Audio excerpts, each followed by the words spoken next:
திரு ரங்கராஜ் பாண்டே சொல்லுங்க, அதாவது இந்தியாவிற்கும் நாகாலாந்து சோசலிஸ்ட் கவுன்சிலுக்கும் ஒரு புரிந்துணர்வு ஒப்பந்தம் கையெழுத்திடப்பட்டிருக்கு. இந்த ஒப்பந்தத்தில் எந்தெந்த மாதிரியான சிறப்பம்சங்கள் இடம்பெற்றிருக்கு? அது மட்டும் இல்லாமல் இந்த ஒப்பந்தத்தின் மூலமாக 60 ஆண்டு காலமாக இந்தியாவிற்கும் நாகாலாந்துக்கும் இடைப்பட்ட அந்த பிரச்சனைகள் சுமூக தீர்வு எட்டப்படுமா? நிச்சயமாக செபாஸ்டின், ஒரு சர்ப்ரைஸான விஷயம் பாருங்கள். இன்றைக்கி பிரதமர் ஒரு சாயந்தரமாக ஒரு ட்வீட் பண்ணுறாரு. அதாவது இன்றைக்கி 6:30 மணிக்கு நான் ஒரு மிக முக்கியமான நிகழ்ச்சி நடக்க இருக்கிறது, மிக முக்கியமான அறிவிப்பை வெளியிட இருக்கிறேன்னு சொல்லி சொல்கிறார். ஒட்டுமொத்தமாக நாடு முழுக்க ஒரே பரபரப்பு. பிரதமர் ஒரு முக்கியமான அறிவிப்பை ஏன் வெளியிட போகிறேன்னு சொல்லி சொல்கிறார். என்ன ஒரு முக்கியமான அறிவிப்பு அப்படின்னு இதில் தான் அவருடைய யுக்தியை நம்ம புரிந்து கொள்ளணும். இந்த முக்கியமான அறிவிப்பை வெளியிடப் போகிறேன் என்று அவர் சொல்லாமல் இருந்திருந்தார்னா இன்றைக்கி ஒட்டுமொத்தமாக உலகத்தில் இருக்கக்கூடிய, இந்தியாவில் இருக்கக்கூடிய அத்தனை தொலைக்காட்சிகளும் இப்படி நேரலையில் ஒளிபரப்பிட்டிருக்காது. இது வழக்கமாக நமக்கெல்லாம் பார்க்கறதுக்கு நமக்கு புரியாத, நமக்கு தெரியாத, நமக்கு அந்நியப்பட்ட ஒரு விஷயம் போல தான் தெரியும். நாகாலாந்தோட ஒரு ஒப்பந்தம் சொன்னால் நாகாலாந்துங்கிற ஒரு தனி நாடா, தனி மாநிலமா, நாகாலாந்து அரசோட ஒப்பந்தமா, நாகாலாந்தில் கூடிய ஒரு நிறுவனத்தோட ஒப்பந்தமா, நாகாலாந்தில் கூடிய ஒரு இயக்கத்தோட ஒப்பந்தமான பல விஷயங்கள் நமக்கு புரியாமலே இருந்திருக்கும். நாகாலாந்து, மணிப்பூர், சிக்கிம், திரிபுரான்னு சொல்லி சொன்னாலே லாட்ரி சீட்டு ஞாபகம் வரும், இல்லாட்டி வேறு எது ஞாபகம் வரும், நம்ம தன்னால் அந்நியப்பட்டு ஒதுங்கி வந்துடுவோம். அப்படிப்பட்ட வடகிழக்கு மாநிலங்கள் ஒட்டுமொத்த இந்தியாவிலிருந்து ஒரு அந்நியப்பட்டு இருக்கக்கூடிய நிலைமையில் இப்படி பிரதமராக இருக்கக்கூடிய ஒரு பாப்புலர் மோஸ்ட் பாப்புலர் லீடராக இருக்கக்கூடிய ஒருத்தர் நான் அந்த மாதிரி முக்கியமான அறிவிப்பை வெளியிட போகிறேன், ஒரு முக்கியமான நிகழ்வு, வரலாற்று சிறப்புமிக்க நிகழ்வு நடக்க போது ஒரு டீசர் ஒன்று கொடுக்கும்போது ஒட்டுமொத்தமாக இந்தியாவோட கவனம் அந்த பக்கம் திரும்புது. அப்போ தான் இது யாருக்குமே சொல்லாமல் சர்ப்ரைஸாக வச்சுருந்தாங்க. 6:30 மணிக்கு நாகாலாந்து இருக்கக்கூடிய நாகாலாந்து தேசிய சோசலிஸ்ட் இயக்கம் அப்படிங்கிற ஒரு இயக்கம் அங்கே இருக்கக்கூடிய ஒரு பிரிவினைவாத இயக்கம். நாகாலாந்து என்ற மாநிலம் இந்தியாவிலிருந்து நாங்கள் தனித்து போனோம், நாங்கள் ஒரு தனி நாடாக வேண்டும், அகண்ட நாகாலாந்து என்று சொல்லி அண்டையில் இருக்கக்கூடிய வடகிழக்கு மாநிலங்கள் திரிபுரா, சிக்கிம், அசாம் உட்பட அண்டையில் இருக்கக்கூடிய மாநிலங்கள்லாம் சேர்ந்து அந்த பகுதியில் இருக்கக்கூடிய பகுதியெல்லாம் சேர்ந்து நாங்கள் ஒட்டுமொத்தமாக ஒரு அகண்ட நாகாலாந்தா உருவாக போகிறோம்னு சொல்லிட்டு அங்கே இருக்கக்கூடிய போராளி குழுக்கள் பிரிவினைவாதம் பேசி தனிநாடு கேட்டு கடுமையான போராட்டம். இன்டர்நெட்டில் ஒரு 60 ஆண்டுகளுக்கு மேலாக, இன்னும் சொல்ல போனால் சுதந்திர காலத்துக்கு முன்னாடி இருந்தே நாங்கள் ஒரு தனிநாடு என்ற இயக்கத்தை உருவாக்கி வச்சிருந்தார்கள். பிரதமர் பின்னால் தன்னுடைய உரையில் குறிப்பிட்டது போல வெள்ளையர்களுடைய ஆட்சியில் பிரிட்டிஷ் பீரியடில் இது நாகாலாந்து மக்கள் பற்றின ஒட்டுமொத்த இதர இந்தியாவில் இருக்கக்கூடிய பிற பகுதிகளில் ஒரு தவறான சித்தாந்தத்தை சொல்லி நாகாலாந்து மக்கள் அப்படிப்பட்டவங்க, பேய் பிசாஸ் அப்படிங்கிற மாதிரி அவங்கள பட்ட ஒரு பூதாகரமான ஒரு தோட்டத்தை உருவாக்கி அவர்கள் நம்பத்தகுந்தவர்கள், ஒரு ஆதிவாசிகள், கிட்டத்தட்ட ஒரு காட்டு மிராண்டிகள் போன்ற ஒரு தோட்டத்தை இது இந்தியாவின் பிற பகுதியில் சொல்லிட்டு, அதே மாதிரி இந்தியர்கள் ஏற்றுக்கொள்ள முடியாத ஒரு பகுதியினாவே நாகாலாந்து மக்கள்கிட்ட சொல்லி முழுக்க தன்னுடைய வழக்கமான பிரித்தாளும் சூழ்ச்சியை வச்சு நாகாலாந்து மக்களையும் ரெஸ்ட் ஆஃப் இந்தியாவையும் தனியாக பிரித்து வச்சிருந்தாங்கன்னு சொல்லிட்டு பிரதமர் குறிப்பிட்டார். அப்படி அங்கே இருக்கக்கூடிய மக்கள் தங்களுக்கே இருக்கக்கூடிய பாரம்பரியம், தங்களுக்கே இருக்கக்கூடிய கலாச்சாரம், தங்களுடைய நடை, உடை, பாவனைகள், வாழ்க்கை முறை, கல்வி முறை எல்லாமே சேர்ந்து அதிகமாக அவங்களுக்கு ஒட்டுமொத்த இந்தியாவிலிருந்து விலகியே இருந்தாங்க. இது மகாத்மா காந்தி உயிரோடு இருந்தபோது அந்த இயக்கத்தை சேர்ந்த ஒரு முக்கியமான பிரமுகர் பேசும்போது இப்போ குறிப்பிட்டார் பிரதமர் முன்னிலையில், மகாத்மா காந்தி இருக்கும்போது நாகாலாந்து மக்கள் ஒட்டுமொத்த இந்தியாவோட தேசிய நீரோட்டத்தில் இணைய வேண்டும் என்று முயற்சி எடுத்தார். அதன் பிறகு அவர் இறந்த பிறகு எங்களை யாரும் கேட்பதற்கே நாதி இல்லாமல் போனோம். இன்னும் சொல்ல போனால் இந்திய அரசால் நாங்கள் நசுக்கப்பட்டோம். நாகாலாந்து மக்கள் எப்போதுமே இந்தியாவை தங்கள் நாடு என்று சொல்ல மாட்டார்கள். வடகிழக்கு மாநிலங்களுக்கு இருக்கக்கூடிய பலர் அந்த மாதிரி தான் சொல்லுவாங்க. ஏன்னா அவங்களுக்கு ஒட்டுமொத்தமாக சொல்லி வளர்க்கப்பட்டதே அது ஏதோ ஒரு தேசம், நம்ம எங்கேயோ இருக்கிறோம், நம்ம ஒரு இந்தியாவுடைய அங்கமாக இருந்தாலும் கூட நாம் இந்தியர்கள், வி ஆர் நாகாஸ், நாங்கள் நாகாலாந்து தனித்துவ அடையாளத்தோடு, தனி ஐடென்டிட்டியோடு சொல்லுவாங்களே தவிர இந்தியர்கள் என்று நம்மை போல பெருமையோடு சொல்லிக் கொள்ளக்கூடிய வழக்கம் அவர்களுக்கு இல்லை. காரணம் என்னவென்றால் இப்படி அரசியல் சூழ்ச்சிகள் காரணமாகவும் போராட்டங்கள் காரணமாகவும் மத்திய அரசு, தேசிய அரசு, இந்திய அரசுடைய பார்வை அந்த பக்கம் வடகிழக்கு மாநிலங்கள் பக்கம் விழாமல் இருந்ததனால இந்த ஒரு பெரிய ஒரு துயரம், பெரிய ஒரு பிளவு அங்கே இருந்துகிட்டே இருந்தது. மகாத்மா காந்திக்கு பிறகு நாங்கள் தொடர்ந்து நசுக்கப்பட்டு கொண்டே வந்தோம், எங்களுக்கு கேட்பதற்கு நாதி இல்லாமல் இருந்தது. அதன் பிறகு 1997 நரசிம்மராவ் ஆட்சியில் தான் எங்கள் கூட உட்கார்ந்து பேசலாம் அப்படிங்கிற ஒரு சிந்தனையே வந்தது. அப்போ நாங்கள் முதல் கட்டமாக பேசணும், ஆனால் அது பெரிய முன்னேற்றங்கள் ஏற்படலை, சில ஒப்பந்தங்கள் கையெழுத்தாச்சு, ஆனால் பெரிய முன்னேற்றங்கள் ஏற்படல. அதன் பிறகு என்டிஏ ஆட்சியில், தேசிய ஜனநாயக கூட்டணியுடைய முதல் கட்ட ஆட்சியில் என்டிஏ 1 அடல் பிகாரி வாஜ்பாய் அவர்கள் பிரதமராக இருந்தபோது அப்போது ஒரு ஒப்பந்தம் கையெழுத்தானது. அவர் ஒரு அடுத்த கட்ட முயற்சி எடுத்தார். அதன் பிறகும் திரும்பவும் அத்தனை ஒட்டுமொத்த விஷயங்களும் கிடப்பில் போட்ட கல்லாகவே இருந்தது. யாருமே எங்களுக்கு கேட்க நாதில்லை. அதே பழைய நிலைமை தொடர்ந்தது. போராட்டங்கள் தொடர்ந்து கொண்டிருந்தன, ஆர்ப்பாட்டங்கள் தொடர்ந்து கொண்டிருந்தன, வன்முறை தொடர்ந்து கொண்டிருந்தது. என்னதான் போர் நிறுத்த ஒப்பந்தம் 2 நாடுகளுக்கு இடையில் இல்லை, நாகாலாந்தில் இருக்கக்கூடிய ஒரு மிக சக்தி வாய்ந்த இயக்கத்துக்கும் இந்திய அரசுக்கும் ஒரு போர் நிறுத்த ஒப்பந்தம் கையெழுத்தானது. இருந்தாலும் கூட அது கடைபிடிக்கப்படாமல் அங்கங்கே வன்முறை வெடித்துக் கொண்டு நாகாலாந்தில் மட்டுமில்லாமல் அண்டில் இருக்கக்கூடிய பிற வடகிழக்கு மாநிலங்கள் கூட இந்த போர் நிறுத்த ஒப்பந்தம் செயல்படுத்தப்பட முடியாமல் பல சமயங்களில் வன்முறை வெடித்துக் கொண்டே இருந்தது. 2001 என்ற ஞாபகம் சிக்கிமுடைய திரிபுராவுடைய சட்டசபை எரிக்கவே பட்டது. அது கடுமையான ஒரு பிரச்சனைக்குள்ளானது. ஒட்டுமொத்த சட்டசபையும் தீக்கிரையாக்கப்பட்டது. அந்த அளவுக்கு ஒரு அக்கம்பக்கத்தில் இருக்கக்கூடிய மாநிலங்களில் கூட பெரிய பிரச்சனை வெடித்துக் கொண்டே இருந்தது.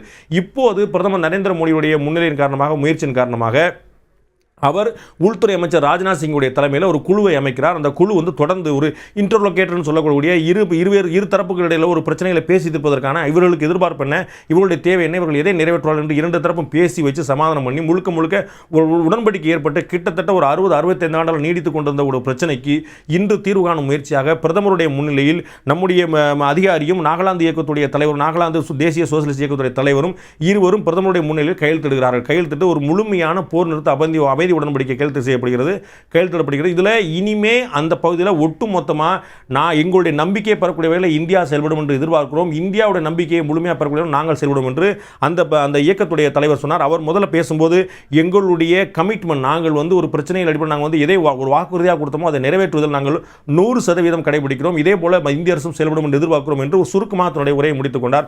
அதன் பிறகு பிரதமர் நரேந்திர மோடி அவர்கள் இந்த ஒப்பந்தத்துக்கு மிகப்பெரிய பாராட்டை தெரிவித்துக் கொண்டு உள்துறை அமைச்சர் ராஜ்நாத் சிங் தன்னுடைய மிகப்பெரிய பாராட்டை தெரிவித்துக் கொண்டார். அவருடைய தலைமையிலான அணி தான் இதை வந்து முழுக்க செயல்பட்டு செஞ்சது.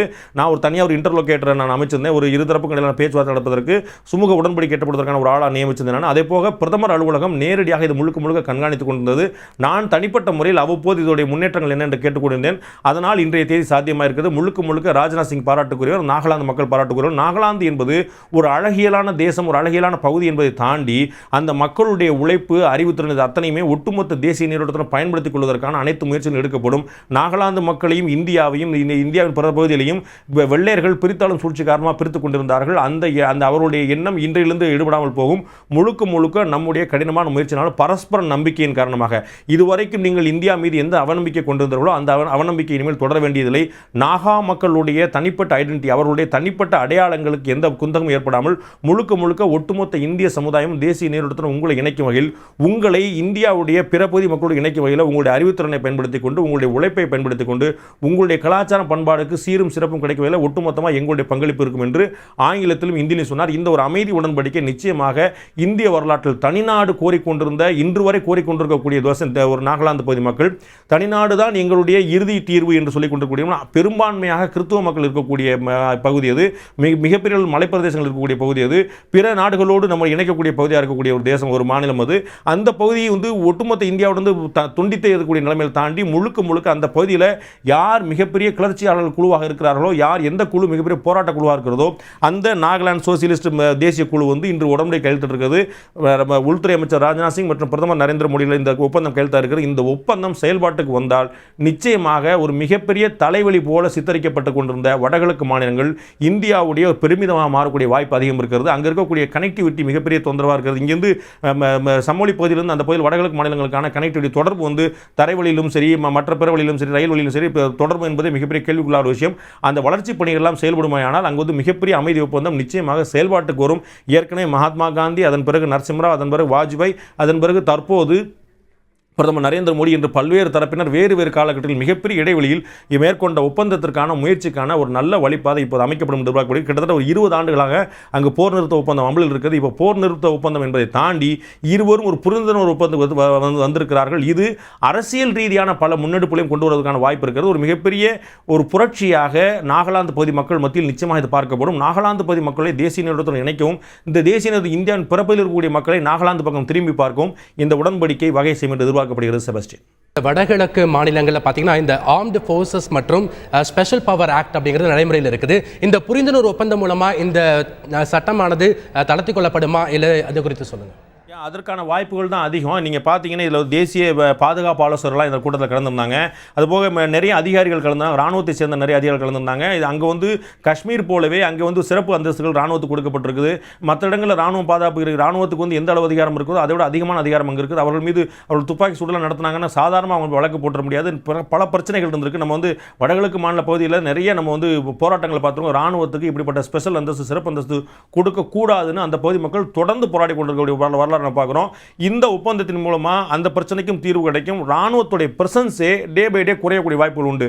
கொஞ்ச நாள் நிச்சயமா வந்து என்னதான் ஒப்பந்தம் போட்டாலும் இரு தரப்புலையும் ஒரு சந்தேக பார்வை கொஞ்ச நாளைக்கு நீடிக்கும். பட் இந்திய அரசும் நாகாலாந்து பகுதி மக்களும் அந்த இயக்கமும் தங்களுடைய கமிட்மெண்ட்டை, தங்களுடைய நம்பகத்தன்மையை நிரூபிக்கும் வகையில் செயல்படும் போது ராணுவத்துடைய பிரசன்ஸ் நிச்சயமாக குறைக்கும். அதுதான் பிரதானமான கோரிக்கையாக இருந்திருக்கும், அதுதான் பிரதானமான ஒப்பந்தமாக இருந்திருக்கும் அப்படிங்கிற மாற்றுக்கிறதுல இதன் மூலமாக ராணுவத்துடைய பிரசன்ஸ் அங்கே குறைஞ்சி கொஞ்சம் கொஞ்சமாக ஒரு மாற்றுப்பார்வை இரு தரப்பிலும் வரக்கூடிய வாய்ப்பு இருக்குது. நீங்கள் சொன்னது போல ராணுவத்துக்கு சிறப்பு அந்தஸ்து அளிக்கக்கூடிய அதிகாரம் திரும்ப பெறுவதற்கான வாய்ப்பு 100% இருக்கிறது. செபாஸ்டியன். இந்தியா மற்றும் நாகாலாந்து இடையே ஏற்பட்டுள்ள புரிந்துணர்வு ஒப்பந்தம் குறித்து அநேக தகவல்களும் பல சுவாரஸ்யமான தகவலையும் பகிர்ந்து கொண்டீங்க. உங்களுடைய தகவலுக்கு நன்றி.